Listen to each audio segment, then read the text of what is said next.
Assalamualaikum warahmatullahi wabarakatuh. Perkenalkan, nama saya Ristianti Macikal Ramadhani. Saya berkuliah di Universitas Muhammadiyah Kupang. Saya mengambil jurusan Pendidikan Sosiologi dengan NIM 23225111143. Dalam video ini, saya akan menjelaskan tentang pandangan atau pengertian sosiologi menurut Max Weber. Max Weber yang merupakan salah satu tokoh awal sosiologi modern menjelaskan sosiologi sebagai ilmu yang berusaha memahami tindakan sosial yang terjadi dalam masyarakat untuk mencari penjelasan bagaimana tindakan tersebut berjalan dan efeknya bagi masyarakat. Max Weber dan sosiologi. Maximilian Weber atau dikenal dengan Max Weber merupakan seorang tokoh perkembangan ilmu sosiologi. Pemikirannya tentang sosiologi ikut membentuk ilmu sosiologi menjadi seperti sekarang ini.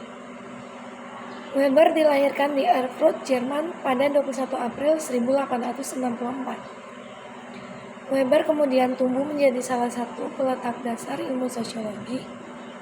Salah satu pemikiran terkenal Weber adalah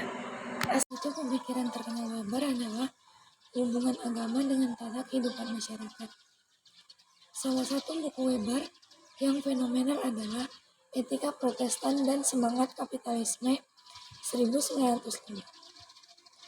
Dalam buku tersebut, Weber berpendapat bahwa etos kerja kaum Protestan di Inggris berperan besar dalam perkembangan kapitalisme. Argumen Weber tersebut disebut dipengaruhi oleh ibunya yang seorang penganut Protestan Calvinis. Sifat khas kaum Calvinis adalah giat bekerja.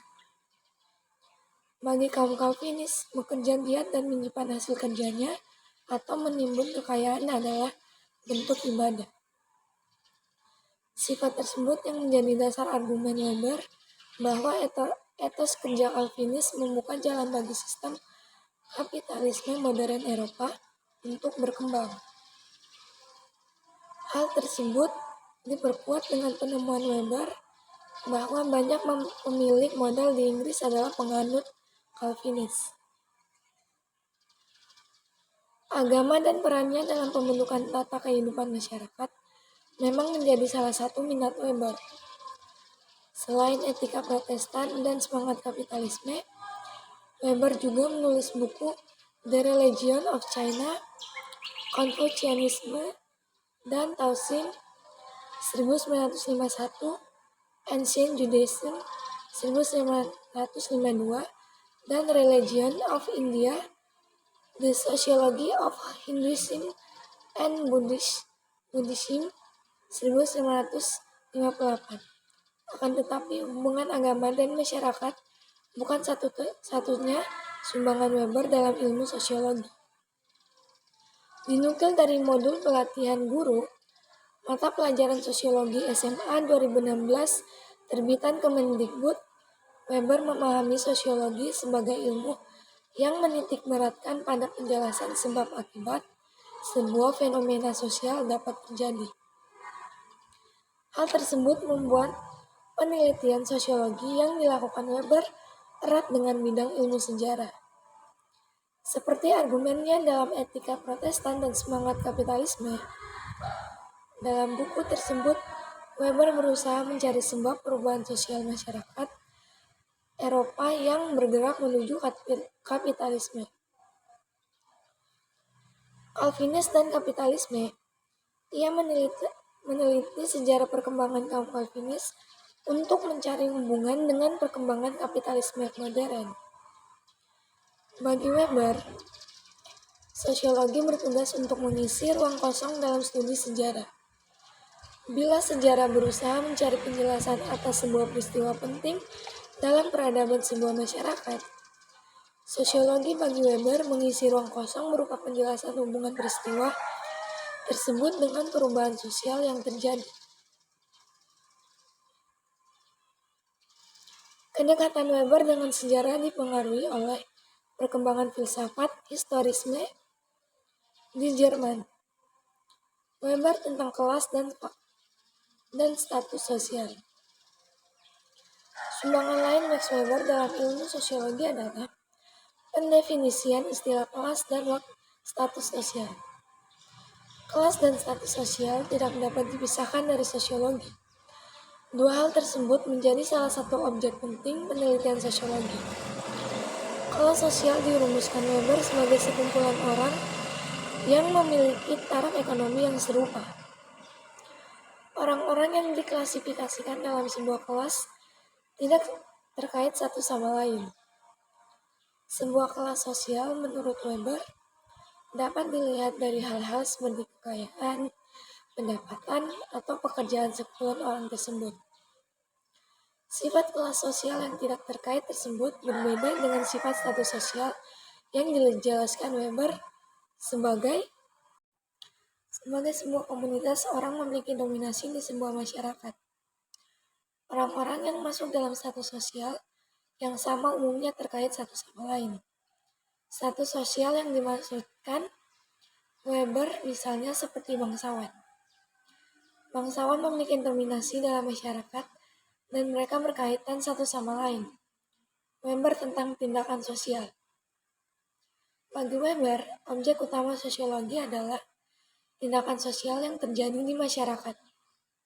Tindakan sosial merupakan semua tindakan manusia yang memiliki makna subjektif di baliknya.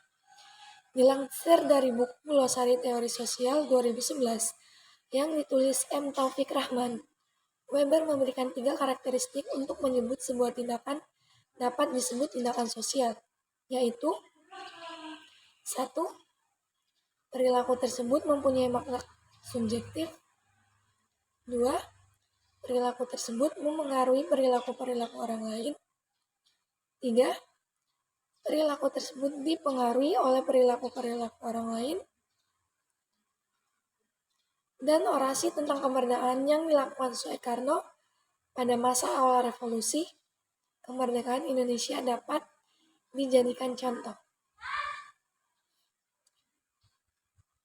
Soekarno punya maksud dan tujuan melakukan orasi, yaitu menghimpun massa.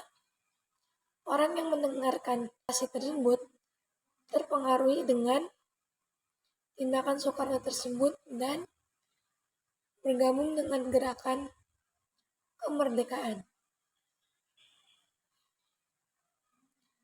Dalam melakukan orasi, Soekarno mempunyai tokoh yang dijadikan inspirasi untuk melakukan hal tersebut. Weber membagi tindakan sosial dalam 4 jenis berbeda,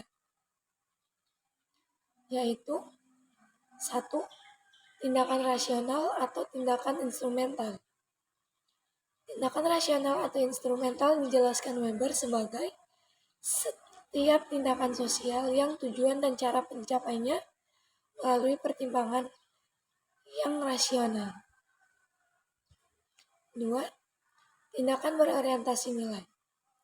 Tindakan berorientasi nilai ini berkaitan dengan norma, etika, agama, dan nilai lain yang dianut sebuah masyarakat. Tindakan yang berorientasi nilai ini juga dilakukan tidak hanya melalui pertimbangan rasional. Misalnya, kaum Calvinis yang bekerja keras tidak hanya untuk mendapatkan uang tetapi juga untuk masuk surga. Yang ketiga, tindakan tradisional. Tindakan tradisional ini dijelaskan Weber sebagai tindakan yang berakar dari tradisi sebuah masyarakat. Dalam melakukan tindakan tersebut, orang melakukannya karena sudah jadi kebiasaan dan tidak mempertimbangkan tujuan dan cara untuk mencapainya. Contohnya adalah upacara keagamaan yang dilakukan karena sudah terbiasa melakukannya. Cara untuk melakukan upacara ini juga sudah diatur dan tak perlu dipikirkan ulang. Keempat, tindakan afektif.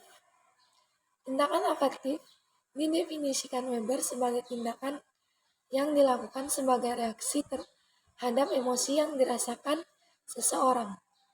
Tindakan ini bersifat rileks. Misalnya adalah orang yang menangis setelah mengetahui cerita korban perang. Tangisan tersebut merupakan reaksi atas rasa simpati yang dimiliki seseorang. Pembagian jenis tindakan sosial tersebut dilakukan Weber dengan menggunakan teori rasionalitas. Weber menguji apakah tindakan-tindakan yang dilakukan manusia selalu menggunakan dasar pertimbangan yang matang dan dilakukan dengan sadar atau rasionalitas atau tidak. Menurut Weber, tindakan rasional instrumental dan tindakan berorientasi nilai menggunakan rasionalitas dalam melakukannya. Sedangkan tindakan tradisional dan afektif tidak menggunakan rasionalitas. Dari saya tentang pandangan sosiologi menurut Max Weber. Sekian, terima kasih. Wassalamualaikum warahmatullahi wabarakatuh.